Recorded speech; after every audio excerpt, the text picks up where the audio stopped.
Isa itong reef, 125 nautical miles mula sa Luzon.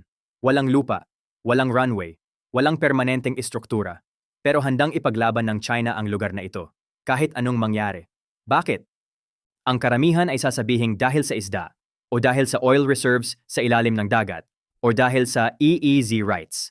Pero ang China, ang bansang nag-invest ng trillions sa Belt and Road Initiative, sa mahigit 150 bansa sa buong mundo, ay magre-risk ng international reputation para sa ilang bariles ng hindi pa confirmed na langis. Hindi yan nagkakaayon. Ang tunay na dahilan, nuclear. Pakinggan ninyo ito ng mabuti. Ang China ay may fleet ng nuclear-powered ballistic missile submarines, SSBNS. Specifically, ang Type 094 Jin class. Bawat isa ay may kakayahang magdala ng nuclear warheads na may range na umabot hanggang continental United States. Ito ang ultimate insurance ng China. Ang garantiya na kahit ma-strike ang kanilang mainland, may kakayahan pa rin silang gumante. Second strike capability, ang pundasyon ng nuclear deterrence. Pero para gumana ang strategy na ito, kailangan ng China na panatilihing ligtas ang mga submarine na yon. Kailangan nila ng protektadong zona sa dagat, isang lugar kung saan maaaring mag-operate ang kanilang SSBNS nang hindi sila madedetect ng kaaway. At ang pinakaangkop na lugar para sa protektadong zona na yon, South China Sea. Tingnan natin ang mapa. Ang Chinese SSBN fleet ay nakabase sa Hainan Island. Para makarating sa South China Sea, kailangan nilang dumaan sa mga choke points. At ang pinaka-critical sa lahat ng choke points na yon, ang Luzon Strait, ang channel sa pagitan ng Taiwan at Northern Philippines. Sino ang may kakayahang mag-monitor ng lahat ng dumadaan sa Luzon Strait? Ang bansang may outpost sa Scarborough Shoal. At ang Scarborough, strategically positioned ito sa western approaches ng Luzon. Kontrolin mo ang Scarborough, kontrolin mo ang access sa buong Western Philippine Sea. Isipin ninyo ito.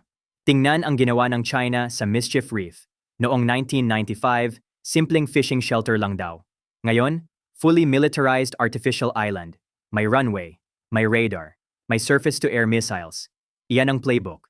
Kung gagawin ng China ang katulad sa Scarborough Shoal, radar stations para sa surface at air tracking, airstrip para sa fighter jets at maritime patrol aircraft, sonar arrays para sa anti-submarine operations, instant na may aircraft carrier sila sa gitna ng West Philippine Sea, na hindi lulubog, na hindi kailangan ng fuel, na laging nandoon. May American P-8 Poseidon Maritime Patrol aircraft ba na nag-ooperate sa area? Kung may airstrip ang China sa Scarborough, mga fighter. May surface ships ba na dumadaan sa Luzon Strait? Tracked ng radar mula Scarborough. May naval battle ba sa Taiwan Strait? Potential missile platform, right here, sa ating bakuran. Ito ang tinatawag na anti-access area denial strategy. Ang layunin, gawing sobrang mahal. Politically, militarily, at tactically. Ang pagpasok ng US Navy sa South China Sea at ang Scarborough Shoal, potensyal na cornerstone ng buong strategy na yon. Kung militarized na ang Scarborough, katulad ng Mischief Reef, may advance warning ang China laban sa US surface movements. May air coverage sila sa western approaches ng Luzon Strait. May forward base sila para sa maritime patrol at ASW operations. Yun ang dahilan kung bakit desperado ang China. At yun din ang dahilan kung bakit hindi natin ito pwedeng hayaan. Mag-senaryo tayo. Invades ng China ang Taiwan. Ang US ay magpapadala ng carrier strike groups, magde-deploy ng submarines, magko-coordinate with Japan, South Korea, Australia. At saan dadaan ang lahat ng US forces na yon? Luzon Strait, ang reinforcements, ang supply lines, ang submarines. Lahat dadaan sa Luzon Strait. At kung hawak ng China ang Scarborough, hawak nila ang early warning system para sa lahat ng yon. Pero pag hawak ng Pilipinas ang Scarborough, o kahit pinapanatiling neutral at libre, nagbabago ang buong kalkulasyon.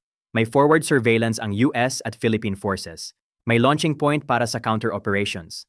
Malaki ang epekto nito sa mas malawak na strategic posture ng China sa Pacific. Kaya hindi basta papakawalan ng China ang lugar na ito.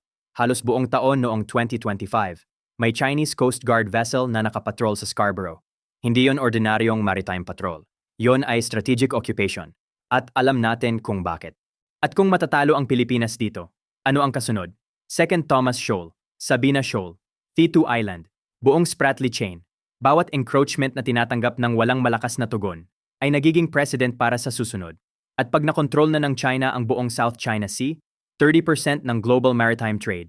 Chinese discretion, fishing grounds ng Southeast Asia, Chinese territory, military movements ng US at allies, Chinese surveillance. Ang Scarborough Shoal ay hindi tungkol sa isda, hindi tungkol sa langis. Ito ay tungkol sa nuclear deterrence, sa submarine warfare, sa kinabukasan ng buong Indo-Pacific. At ang Pilipinas, ang bansang 125 nautical miles lang ang layo sa lugar na ito, ay ang susi sa buong equation. Hindi tayo bystander sa geopolitics. Tayo ang centerpiece nito. At ang mundo, kasama na ang China. Alam yon. Kung nakatulong ang analysis na ito, paki-like at mag-subscribe. Suportahan ang Vector Military. At panoorin ang mga video na nasa screen ngayon para sa mas malalim na strategic breakdown.